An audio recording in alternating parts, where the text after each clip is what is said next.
Bismillahirrahmanirrahim. Assalamualaikum warahmatullahi wabarakatuh. Alhamdulillahirabbil alamin wa bihi nasta'in wa ala umurid dunya waddin. Wassallallahu ala anbiya'i wal mursalin sayyidina Muhammadin wa ala alihi wa ashabihi ajma'in. Para talib dan talibat kelas 10 yang dirahmati oleh Allah Subhanahu wa taala.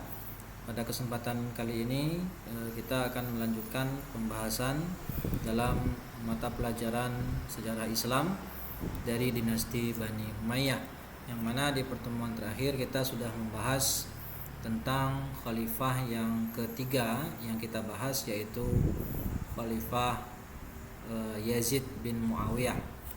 Khalifah kedua yaitu Yazid bin Muawiyah. Maka pada kesempatan kali ini kita masuk ke pembahasan khalifah yang ketiga, yaitu Al-Walid bin Abdul Malik. Nah, sebelumnya ya, jadi setelah Yazid di perang Harrah ya, yang di perang Harrah ini yang terjadi pada tahun 63 Hijriah. Setelah peristiwa perang Harrah itu nanti Yazid kembali berseteru dengan salah seorang sahabat mulia yang bernama Ibnu Zubair atau Abdullah bin Zubair di tahun 64 Hijriah. Di sana setelah mengepung kota Madinah, setelah menaklukkan kota Madinah dan kembali menggabungkan Madinah kepada Umayyah, itu Yazid kembali berseteru dengan Ibnu Abbas di kota Mekah, yang mana saat itu Ibnu Zubair saat itu sudah ya diproklamirkan sebagai khalifah di wilayah Hijaz. Nah, singkat cerita ya, Ibnu Zubair masih bisa bertahan dari serangan Yazid sampai Yazid meninggal. Jadi Yazid meninggal tahun 64 Hijriah dan dia masih belum berhasil untuk menaklukkan Ibnu Zubair ya radhiyallahu taala anhu. Jadi setelah Yazid wafat, maka yang menggantikan posisi beliau adalah Muawiyah bin Yazid, anaknya. Akan tetapi kepemimpinan Muawiyah bin Yazid tidak berlangsung lama dan beliau juga akhirnya meninggal. Setelah itu Bani Umayyah mengalami kekosongan kepemimpinan, yang pada akhirnya nanti tidak lama setelah itu Bani Umayyah mengangkat kembali khalifah dari keturunan Umayyah juga, tapi bukan lagi dari garis keturunan Abu Sufyan. Jadi keturunan khalifah Bani Umayyah yang dari garis keturunan Abu Sufyan itu hanya sampai ke Muawiyah bin Yazid saja. Setelah itu Bani Umayyah dipimpin oleh khalifah yang berasal dari keturunan Al-Hakam dari Abul As. Ya, Al-Hakam ini punya anak namanya Marwan. Nah, si Marwan inilah yang nanti dibaiat menjadi khalifah selanjutnya setelah Muawiyah bin Yazid, yaitu Marwan bin Al-Hakam. Marwan bin Al-Hakam mempunyai anak namanya Abdul Malik, ya, Abdul Malik bin Marwan. Nah, di masa Abdul Malik bin Marwan inilah ya Bani Umayyah mulai menuju masa-masa keemasan. Dan di masa Abdul Malik bin Marwan lah ya kekhalifahan Ibnu Zubair berhasil dihentikan. Artinya Makkah Madinah kembali masuk ke pelukan atau ke wilayah Bani Umayyah dan tidak lagi ada yang namanya dualisme kepemimpinan, yang saat itu ada Bani Umayyah dan ada Ibnu Zubair di Hijaz, Makkah dan Madinah. Nah, Abdul Malik bin Marwan ini mempunyai dua anak. Ya, tidak dua anak, cuman ada anaknya yang diangkat menjadi putra mahkota. Ada dua anak laki-lakinya yang diangkat menjadi dua putra mahkota. Jadi sejak masa Abdul Malik bin Marwan, inilah sejarah pertama kalinya seorang khalifah mengangkat dua putra mahkota sekaligus. Nah, Abdul Malik mengangkat putra mahkota pertama yaitu anaknya Al-Walid bin Abdul Malik, dan putra mahkota yang kedua adalah Sulaiman bin Abdul Malik. Nah, maka jadilah ya Al-Walid sebagai putra mahkota pertama, penerus ya calon pengganti ayahnya Abdul Malik bin Marwan ketika wafat. Taib. Maka disinilah kita bahas khalifah berikutnya, Al-Walid bin Abdul Malik. Nah, nama beliau adalah Walid Abdul Abbas bin Abdul Malik bin Marwan bin Al-Hakam bin Abul As bin Umayyah bin Qusay bin Kilab Al-Qurashi. yang lahir pada tahun 48 Hijriah, ya, dan beliau menjabat sebagai khalifah menggantikan ayahnya Abdul Malik bin Marwan pada tahun 86 Hijriah atau 705 Masehi. Nah, Al-Walid ini dengan saudaranya Sulaiman termasuk anak yang dididik dalam lingkungan keagamaan yang baik, dan tidak heran ya mereka di usia muda sudah banyak belajar ilmu-ilmu syar'i dan ilmu-ilmu yang lain, dan termasuk mereka berdua juga sudah menjadi orang yang hafiz Al-Qur'an. Nah, ketika menjabat banyak pembangunan infrastruktur yang dibangun oleh si Al-Walid bin Abdul Malik. Nah, di antaranya adalah yang membangun panti asuhan anak yatim dan orang-orang jompo. Kemudian ya, menunjuk petugas khusus untuk menuntun orang-orang buta, ya, lalu membuat membangun rumah sakit, ya, khususnya rumah sakit penyakit kusta untuk orang-orang yang menderita kusta. Lalu membuat sumur-sumur di sepanjang jalan raya, ya, supaya mempermudah akses untuk mengambil air bagi para musafir. Dan kemudian tentu saja mendirikan banyak gedung-gedung pemerintahan, pabrik-pabrik, sekolah-sekolah atau madrasah, dan juga masjid.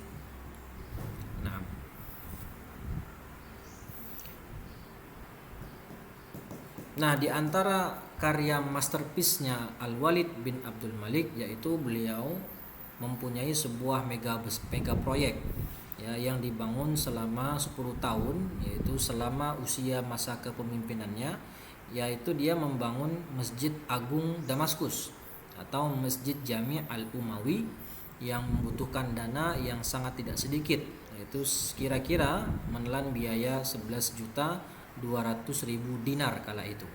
Dan karena ini memang uangnya sangat banyak dan proyeknya juga berlangsung cukup lama, pembangunannya kira-kira lebih kurang 10 tahun.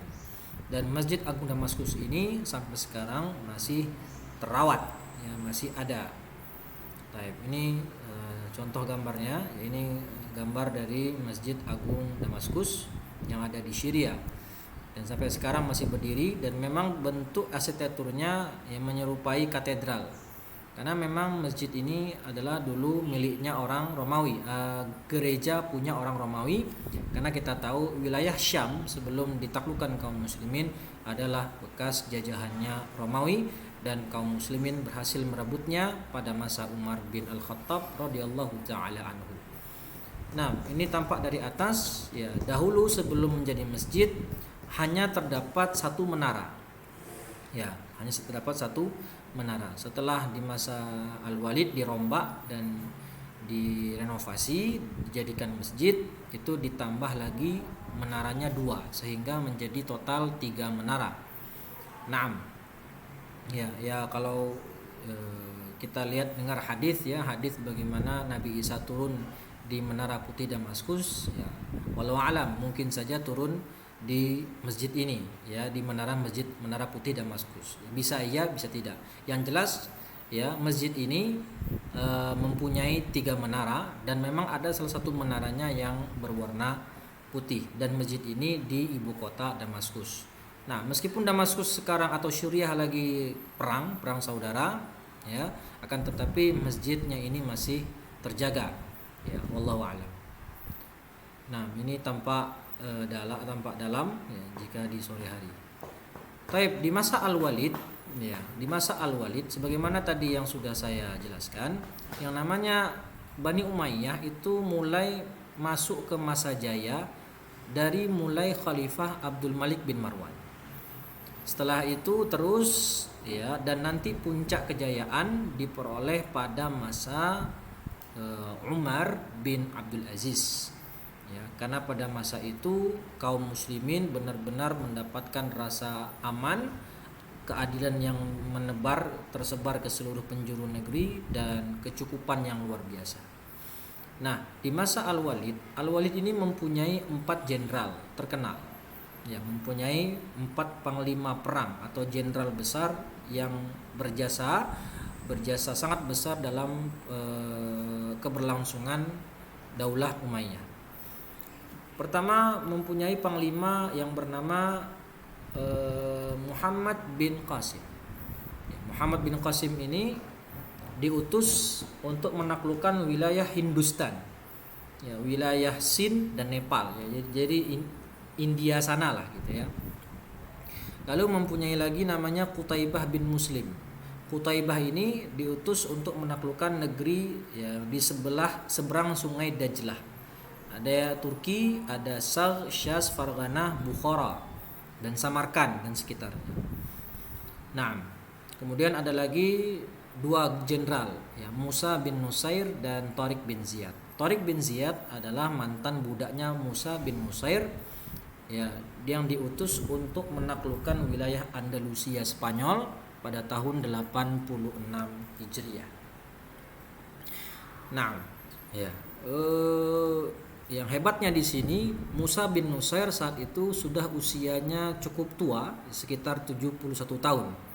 Ya, akan tetapi ya ketika Allah berkehendak maka apapun bisa terjadi, dan memang saat itu kaum muslimin berada pada masa jayanya, ya, dekat dengan Al-Qur'an, ya, dan layak untuk diberikan kemenangan, sehingga ketika kaum muslimin pada saat itu hanya berjumlah lebih kurang 20 ribuan orang berhasil menaklukkan Andalusia.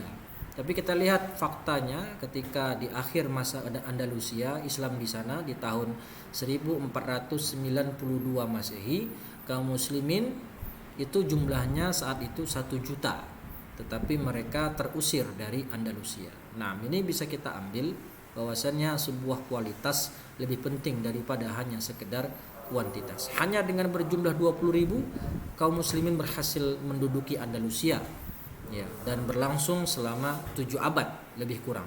Tetapi ketika mereka jauh dari Al-Quran, jauh dari Islam, meskipun jumlah mereka banyak, tetapi mereka sibuk bertikai dan mencintai dunia, mereka tetap terusir dari bumi Andalusia Spanyol di tahun 1492 Masehi. Taib itu, ya, para panglima yang sangat berjasa besar dalam masanya Al-Walid. Kemudian jasa-jasa Al-Walid, ya, tentu saja membuat dinasti Umayyah mempunyai wilayah yang sangat luas. Ya, Bani Umayyah yang pertama ini meskipun usianya untuk sebuah negara cukup singkat, ya, hanya 90 tahun saja lebih kurang, tapi di masa yang singkat itu berhasil meluaskan kekuasaan sedemikian luas, ya, sedemikian hebat, ya, sampai bahkan mencakup Eropa, ya.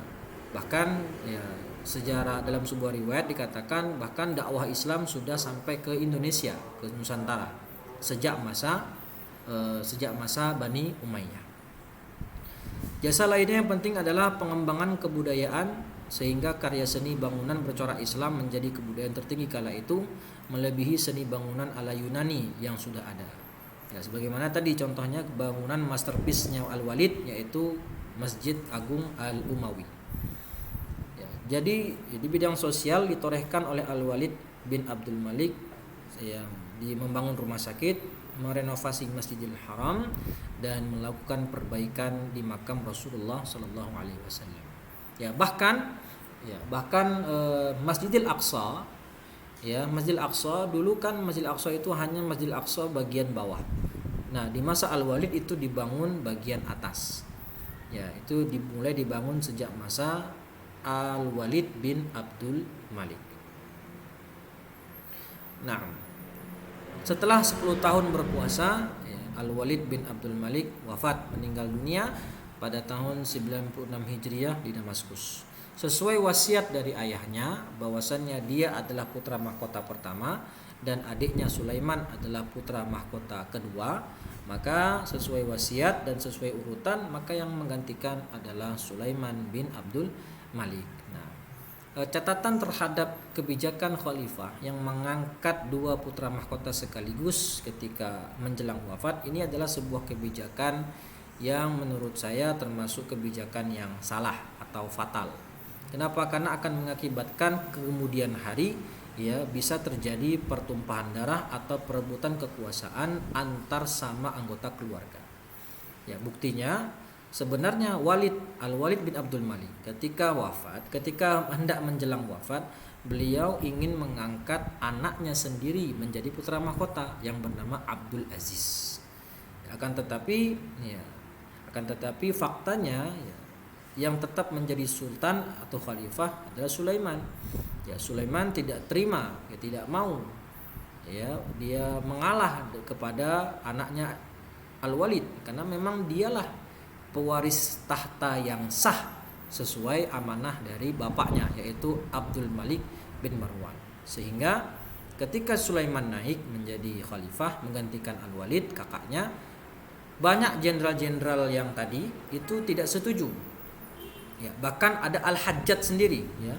Al-Hajjaj sendiri itu tidak setuju dengan naiknya si Sulaiman menjadi khalifah. Ya, karena mereka para jenderal tadi sebenarnya lebih setuju yang jadi khalifah adalah anaknya Al-Walid yaitu Abdul Aziz. Tapi ala kulli hal, ya Sulaiman lah yang berhak menggantikan tahta yang ditinggalkan oleh Al-Walid bin Abdul Malik, sehingga beliau nanti yang menjadi sultan di tahun 96 Hijriah sampai tahun 99 Hijriah. Taib, ya itu sekian dari Ustadz ya, tentang Al-Walid bin Abdul Malik. Nah, insyaallah di pertemuan berikutnya kita masuk ke khalifah yang keempat yaitu Sulaiman bin Abdul Malik rahimahullahu taala. Ya, semoga bermanfaat ya, dan dapat dipahami. Aqulu qauli hadza wastaghfirullah li wa lakum. Assalamualaikum warahmatullahi wabarakatuh.